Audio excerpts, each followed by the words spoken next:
Hai sahabat, senang Anda sudah menonton video-video saya yang saya tayangkan lewat channel YouTube saya. Saya percaya Anda sudah like, Anda sudah subscribe, sehingga setiap kali saya menayangkan video-video saya yang baru, Anda pasti tidak akan pernah ketinggalan. Jika Anda merasa diberkati lewat video-video saya, maka dengan kerendahan hati saya memohon berkenanlah Anda share juga kepada keluarga-keluarga yang lain agar mereka juga mendapat berkat yang sama. Sengaja video-video saya isi dengan pelajaran-pelajaran Alkitab yang akan menjadi berkat bagi setiap keluarga yang mengikutinya. Mereka akan berhasil mengajar mendidik anak-anaknya menuju kepada kesuksesan, kebahagiaan, dan keselamatan yang Tuhan sudah siapkan. Oleh karena itu, jangan pernah tinggalkan video-video saya. Ikuti terus lewat channel YouTube Roni Suwono. Shalom.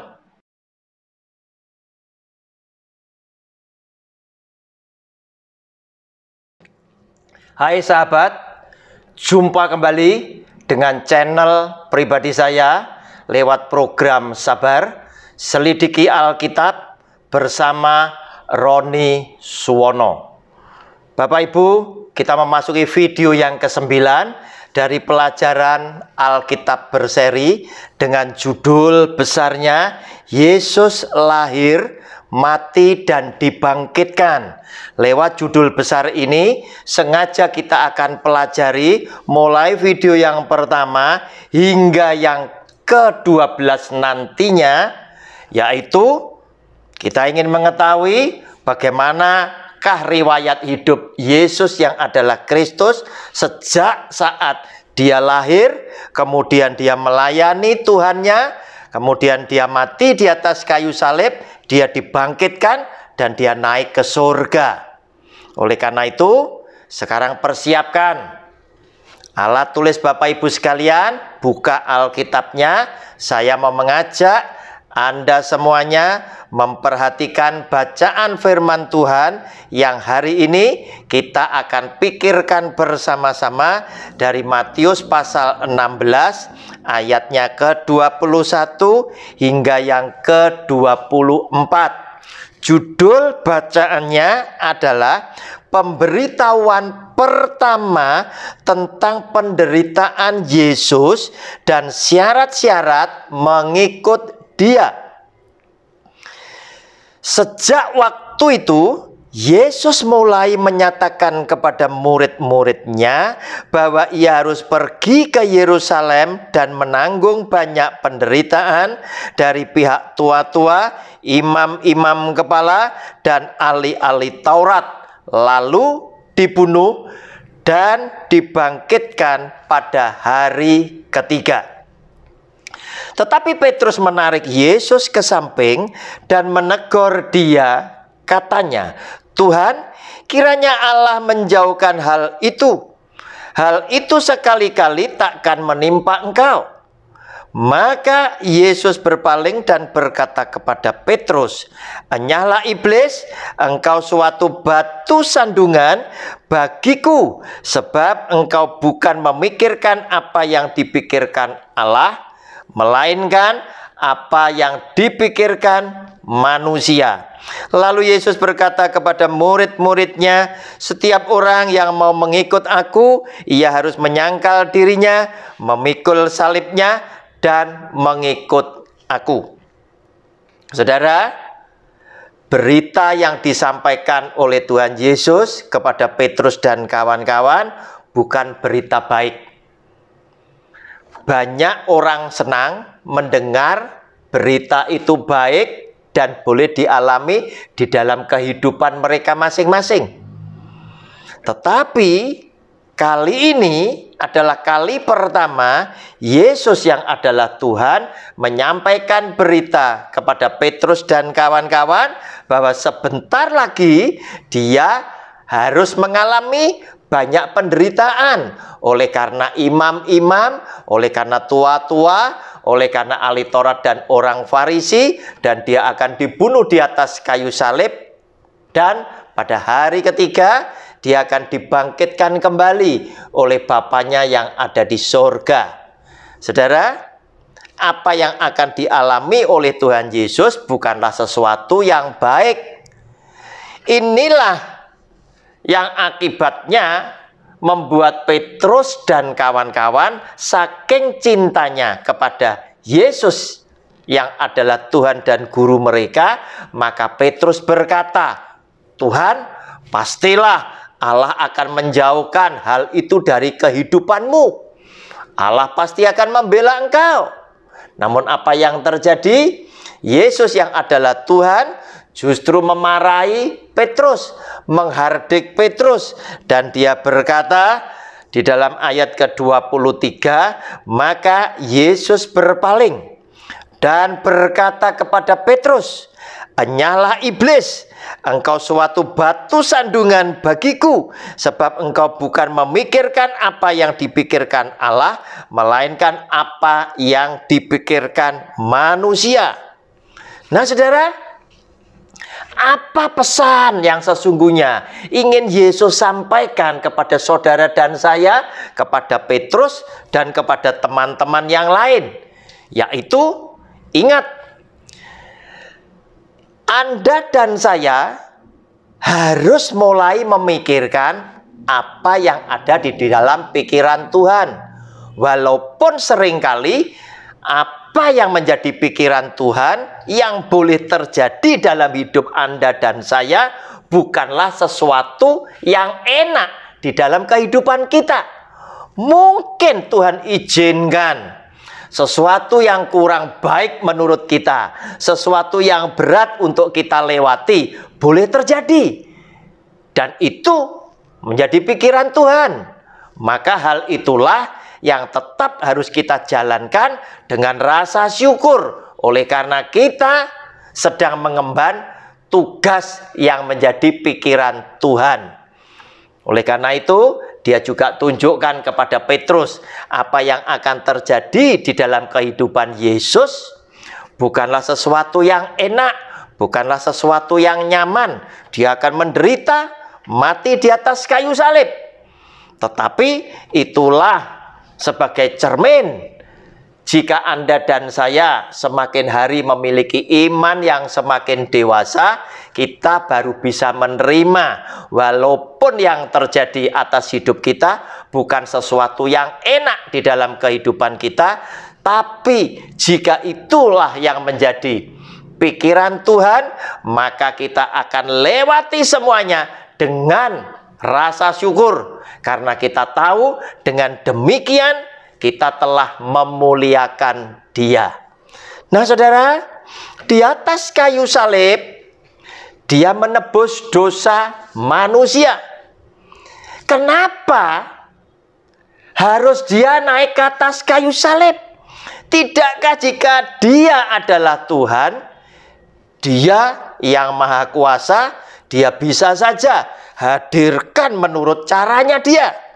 Namun di sini menunjukkan kepada Anda dan saya bahwa Tuhan adalah Allah yang tidak pernah menjilat ludahnya sendiri.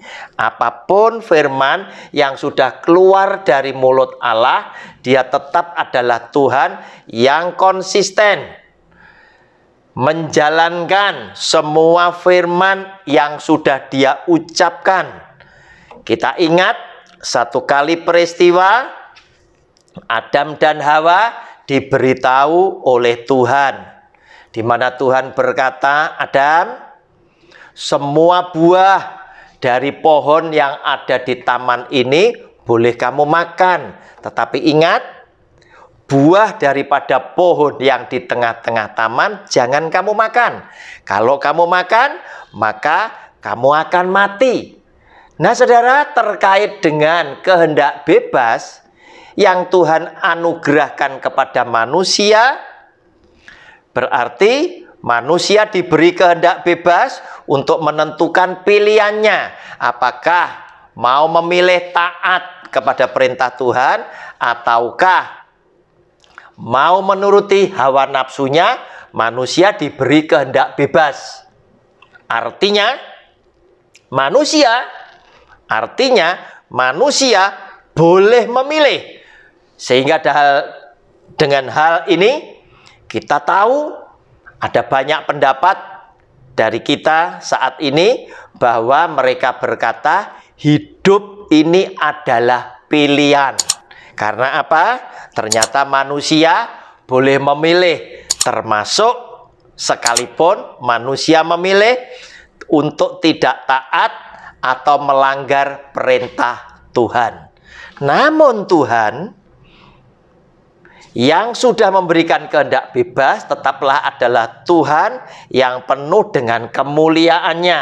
Dia tidak intervensi ketika Anda dan saya memilih untuk melanggar perintahnya. Namun Tuhan tetap telah memberikan sanksinya. Jika kamu makan buah itu, maka kamu akan mati. Oleh karena hal tersebut telah dilakukan oleh Adam dan Hawa, maka kematian manusia, Adam dan Hawa, dan manusia yang lahir setelah Adam dan Hawa adalah sebuah kepastian. Karena Alkitab menulis upah dosa adalah maut. Nah saudara, karena cintanya Tuhan kepada manusia di dunia sebagai umat ciptaannya, maka Dia tahu manusia bakal binasa karena telah berbuat dosa.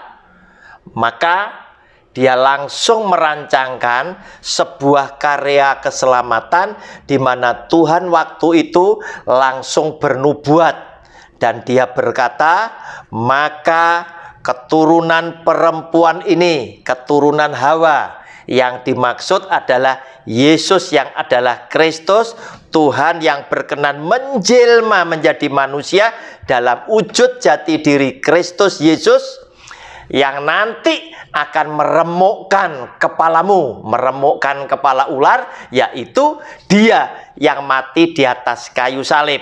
Oleh karena itu, jika kita sebagai orang Kristen sedang berpikir, kenapa Yesus kalau Dia adalah anak Allah, Dia adalah Tuhan, Dia harus repot-repot naik ke atas kayu salib, mati di atas kayu salib, tebus dosa umat manusia. Bukankah Dia maha kuasa dan Dia bisa lakukan apa saja yang Dia mau? Jawabnya betul. Tetapi ingat, Tuhan adalah pribadi yang tidak pernah ingin menjilat ludahnya sendiri. Maka Dia tetap senang jika firman yang keluar dari mulutnya itu tetap dijalankan dengan baik, sehingga dengan demikian Dia bisa menempatkan diri menjadi Tuhan yang penuh keadilan, Tuhan yang penuh dengan kemuliaannya. Dan saudara, Dia mengutus anaknya yang tunggal untuk menebus dosa manusia di atas kayu salib.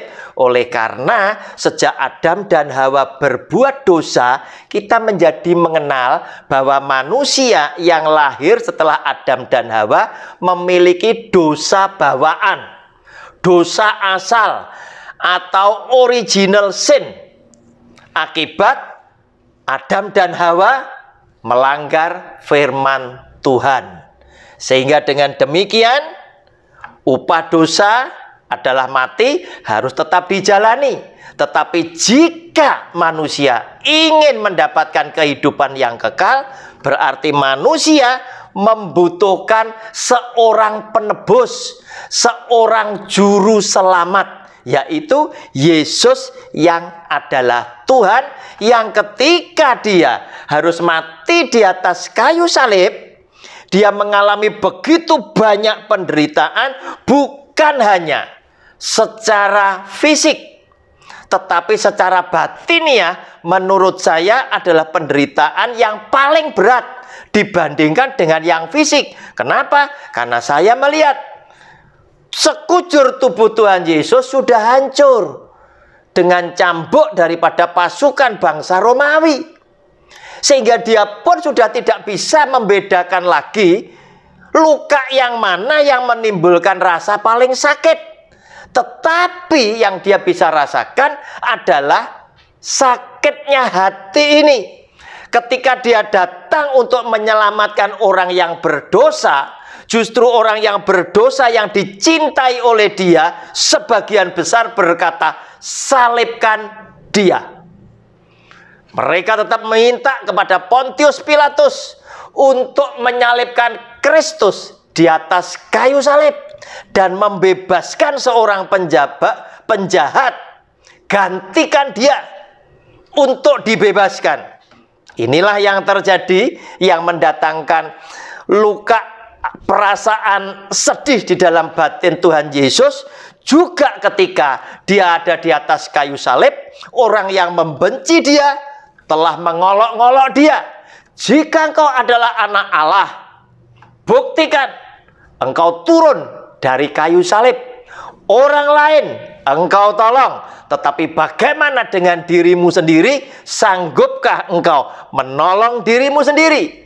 Nah, saudara, olok-olok seperti itulah yang mendatangkan kesedihan hati Tuhan Yesus, karena dia mati sesungguhnya untuk menebus dosa manusia yang ada di dunia ini. Maka tidak heran jika di dalam Matius pasal yang pertama ayat 21, ketika Tuhan berkenan menjelma menjadi manusia, maka manusia itu tadi harus diberi nama Yesus.